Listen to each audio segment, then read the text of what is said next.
अभिजित दिपकेना पोलिसांनी घेतलं ताब्यात। सीजेपीचे प्रवक्ते सौरव दास यांची एक्स पोस्टद्वारे माहिती। पोलीस अत्यंत क्रूरपणे कारवाई करत असल्याचा आरोप।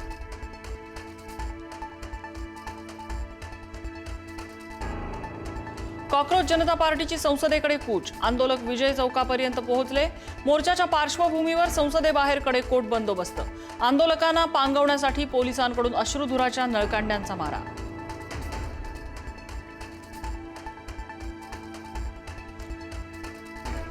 नवी दिल्लीतले जंतर मंतरवर मोठा गदारोळ। आंदोलकांवर आणि विद्यार्थ्यांवर दिल्ली पोलिसांचा लाठीचार्ज। शिक्षण मंत्री धर्मेंद्र प्रधानांच्या राजीनाम्यासाठी विद्यार्थी आक्रमक। सोनम वांगचुक यांनी उपोषण सोडण्यासाठी सरकारसमोर ठेवल्या 3 अटी। सरकारच्या प्रतिनिधींनी भेट घेतल्यास, शिक्षण व्यवस्थेचं अपयश मान्य केल्यास आणि खासदारांनी संसदेत मुद्दा उपस्थित केल्यास आंदोलन संपवणार।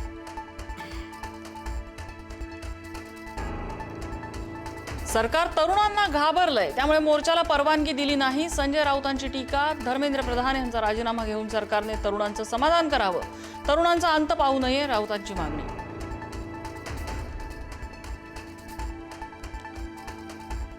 ठाकरेंच्या आंदोलनावर शिवाजी पार्क पोलिसात 3 गुन्हे। विनापरवानगी आंदोलन प्रकरणी आयोजकांवर गुन्हा दाखल।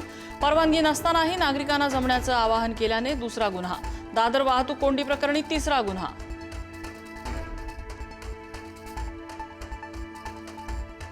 मुंबईसह उपनगरात रात्रभरापासून पावसाची बॅटिंग। बुधवारपर्यंत मुंबईत मुसळधार पावसाचा अंदाज। हवामान विभागाकडून मुंबईसाठी येलो अलर्ट जारी। संत तुकाराम महाराजांच्या पादुकांचं सराटीत शाही नीरा स्नान। नीरा नदीकाठी वारकऱ्यांच्या उपस्थितीत पार पडला सोहळा। तुकोबांच्या पालखीचा सोलापूर जिल्ह्यात प्रवेश।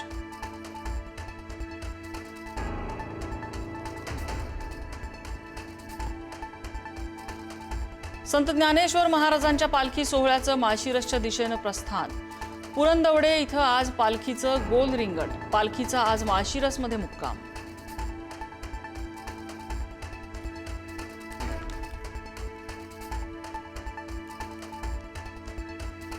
कुवेतच्या ऊर्जा प्रकल्पावर इराणचा क्षेपणास्त्र हल्ला। हल्ल्यानंतर भीषण आगीचे व्हिडिओ समोर। हल्ल्यात वीज आणि पाणी प्रकल्पाचं नुकसान।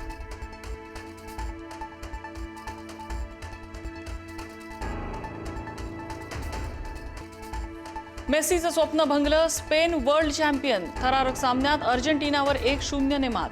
16 वर्षांनंतर विजेतेपदावर स्पेननं कोरलं नाव।